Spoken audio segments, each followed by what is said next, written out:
Politique, ils s'y sont mis à plusieurs. Pour ne pas dire à tous.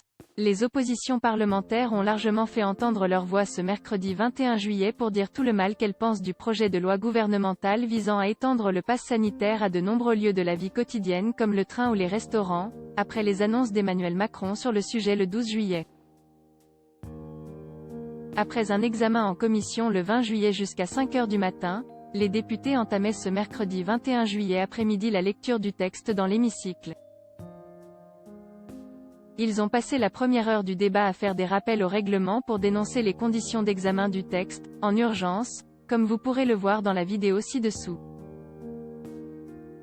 Nous sommes exaspérés, a résumé Cécile Untermaier, du Parti socialiste, reprise sur tous les bancs des oppositions qui déplorent des délais trop courts alors que le texte doit être adopté dans le week-end. Au bout de 4 heures de débat, il n'était toujours pas arrivé au terme du premier article, le plus sensible, qui proroge l'état d'urgence sanitaire jusqu'au 31 décembre 2021, élargit le fameux pass sanitaire aux autres activités que celles aujourd'hui concernées, grands événements, boîtes de nuit etc. Et fixe les sanctions encourues.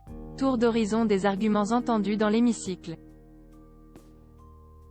La suite après cette publicité, c'est l'un des arguments les plus récurrents, sur tous les bancs. La situation est suffisamment grave pour éviter de fracturer nos concitoyens et nous parlementaires. Nous avons besoin d'unir nos forces, a défendu Philippe Gosselin, pour LR. Vous allez dresser les Français les uns contre les autres, a prévenu, dans la même veine, le député non inscrit Nicolas Dupont-Aignan. Côté PS, où l'on défend la vaccination obligatoire pour tout le monde, Valérie Rabault brandissait ce slogan, le pass sanitaire exclu, la vaccination obligatoire inclus. Au lieu d'avoir le courage de la coercition, on donne l'impression d'un libre arbitre, on applique le paternalisme libertarien, c'est un concept importé des États-Unis, a déploré de son côté Paul Molac, député du groupe Liberté et Territoire. Le secrétaire d'État chargé de la transition numérique, Cédric O, a répondu à la plupart par cette formule, c'est soit le pass sanitaire, soit la fermeture des bars, soit le pass sanitaire, soit le reconfinement, soit le pass sanitaire, soit le couvre-feu. La suite après cette publicité, c'est un argument entendu surtout à gauche. Arrêtez votre chantage, a tensé la députée insoumise Caroline Fiat, en écho à la formule de Cédric O. Le variant Delta est là depuis janvier, il n'y a que vous pour imaginer que le variant n'allait pas arriver chez nous. Vous réagissez à la dernière minute, comme toujours, gouverner c'est prévoir, vous improvisez, a-t-elle lancé, citant Machiavel.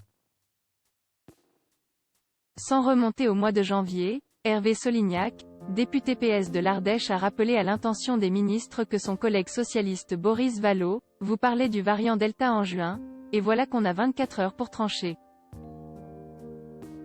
Nous n'avons aucune visibilité sur la rentrée, nous en avons marre de vos approximations.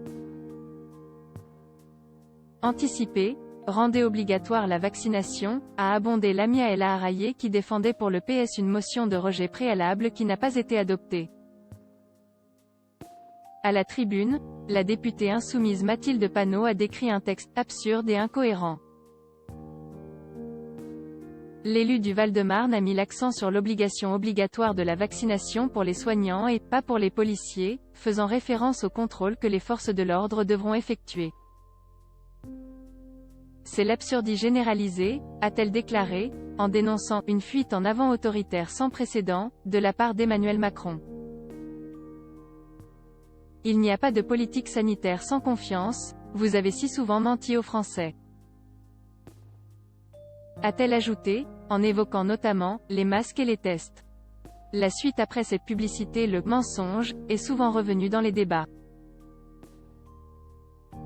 Marine Le Pen, candidate RN déclarée à la présidentielle, a pris la parole pour s'exprimer sur la valeur de la parole publique. Elle a fait référence, comme nombre de ses collègues, au précédent texte sur le pass sanitaire du mois de mai au sein duquel le gouvernement promettait, la main sur le cœur, qu'il ne serait pas étendu.